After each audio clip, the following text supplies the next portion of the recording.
everyone, welcome to Math Advice. In this video, I am going to explain how to calculate coefficient of correlation using concurrent deviation method.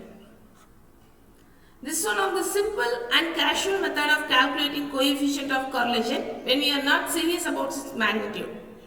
Because in this method, we have to concentrate only on the direction of change of the value of the variables from its preceding value.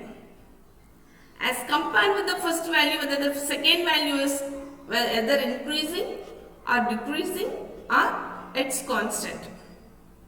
If it is increasing, put a plus sign. If it is decreasing, put a minus sign. If it is constant, put 0. So compared with the first value, whether value is increasing means put positive sign. If it is decreasing means negative sign. If it is constant, you just put 0. And we make use of the formula to calculate coefficient of correlation under this method is RC. RC represents the coefficient of concurrent deviation is equal to plus or minus under root plus or minus 2c minus n over n. Here C represents total number of concurrent deviation, that is the number of positive signs, and n denotes the number of pair of deviations, not the observations. So n represents number of pairs of deviations. Here, if the value of 2c minus 1, based on the value of 2c minus 1 alone, we have to take positive sign or negative sign both inside and outside the square root. If 2c minus n is positive, we take positive sign both in and outside of the square root. If 2c minus n, the value is negative, we take the negative value both inside and outside of the square root. So based on the value of 2c minus n, we have to take plus or minus both inside and outside of the square root. And also the value of RC, that is R, lies between minus 1 to plus 1.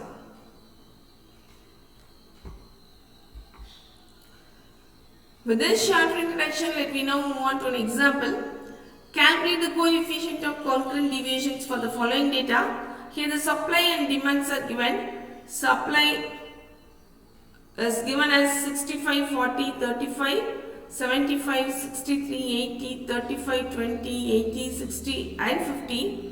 And corresponding values of demands are 60, 55, 50, 56, 30, 70, 40, 35, 80, 75 and 80. Now the formula for calculating coefficient of concurrent deviation is R is equal to plus or minus under root plus or minus 2c minus n over n. Here C represents total number of concurrent deviations and n represents the number of deviations. So to calculate this value, we need the value of C and n. So you have to construct first a table, whereas the first table consists of the values of supply. Also, I have to assign the variables. Supply, both supply and demand, we represent denoted by the letters x and y. So let me take the supply is denoted by x and demand is denoted by y. So here the first and third column consist of the given values of supply and demand, and let me denote it by x and y. And here dx represents the direction of change of the variable x, and dy represents the direction of change of the variable y. So dx represents direction of change of x, dy means direction of change of the variable y. Now let me now assign the signs, that is find whether we have to put positive sign or negative signs for the values. So now let me start with the first value 65. So 65, 40. Let me show you a graph for this. This is for your simple understanding. No need of drawing any graph on this problem.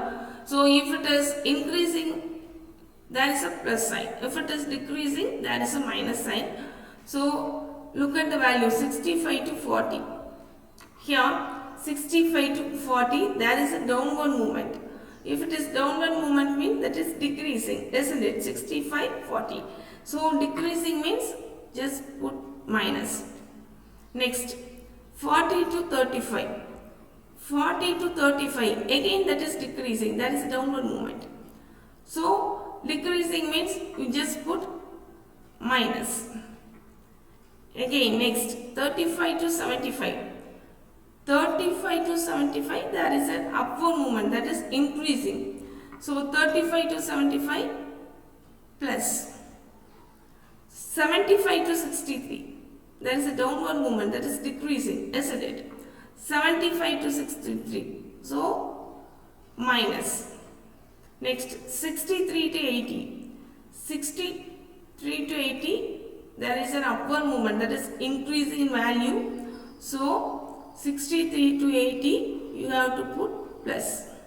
Next 80 to 35, that is decreasing, there is a downward movement. So in 80 to 33, the value is decreasing, so you put minus. Next 35 to 20, again that value is decreasing from 35 to 20, so you have to put minus. Next 20 to 80. 20 to 80 means that is sudden increase in value, isn't it? So 20 to 30 is plus. If it is increase, so put plus. Next 80 to 60, again there is a downward movement, that is decreasing, so you just put minus. Next 60 to 50. 60 to 50, again there is a downward movement, that is decreasing, so minus. Let me now start with 60. So let me show you the graph of this here. And 60 to 55. 60 to 55 is a downward movement, that is decrease in value. So minus. Next 55 to 50. Again that value is decreasing, isn't it? So minus. Next 50 to 56. 50 to 56, there is an increase in value. So plus. 56 to 30. Next 56 to 30. So 56 to 30, that is decrease in value. So minus. Next 30 to 70. 30 to 70, that is an increase in value. So plus. Next 70 to 40. 70 to 40 is there is a decrease in value. Minus. And 40 to 35. Again there is a decrease. So 40 to 35 minus. Next 35 to 80. 35 to 80, there is an increase in value. So plus. Next 80 to 75. That's decrease in value minus. Next 75 to 80. 75 to 80, that is an increase in value. So you have to put plus. So now we have calculated the direction of change of both x and y, and let me calculate dx dy.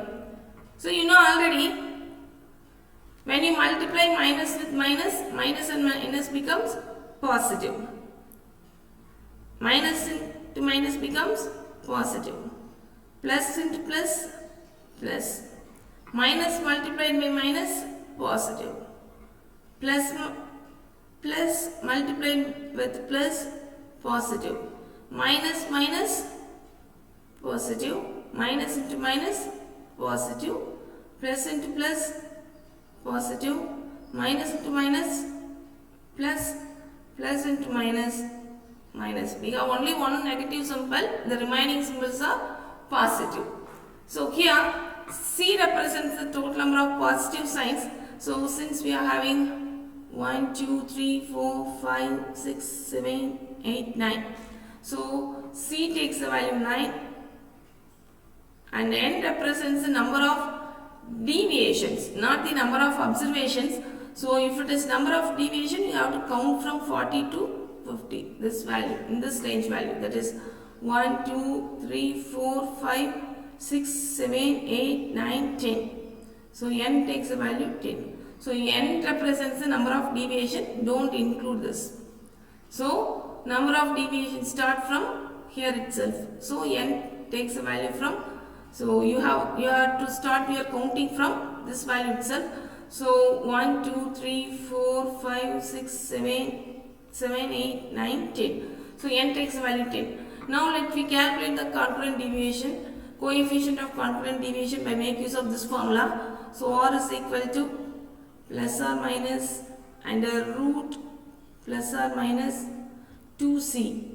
2c is 9 minus n is 10 over n, that is 10.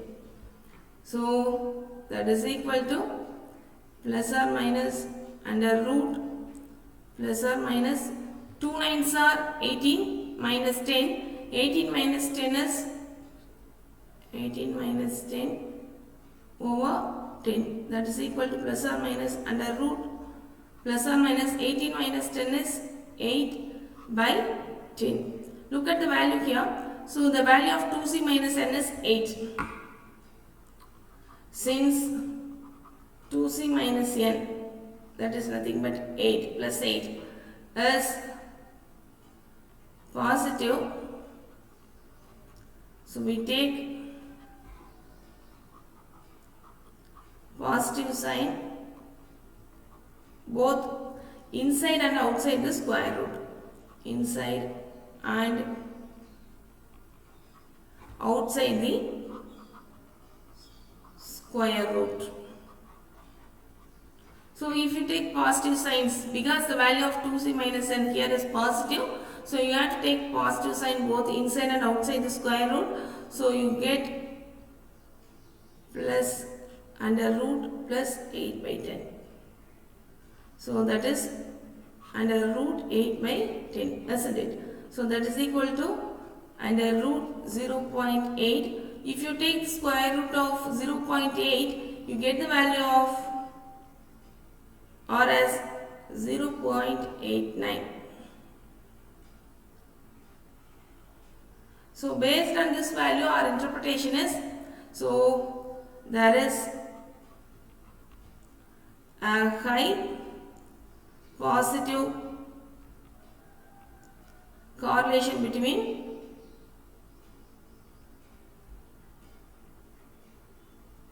the two variables supply and demand, between supply and demand.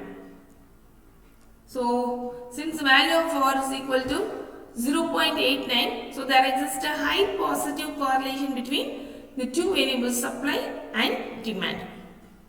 Hope you got a clear idea about how to calculate coefficient of correlation using concurrent deviation method. Thanks for watching. See you again in my next video.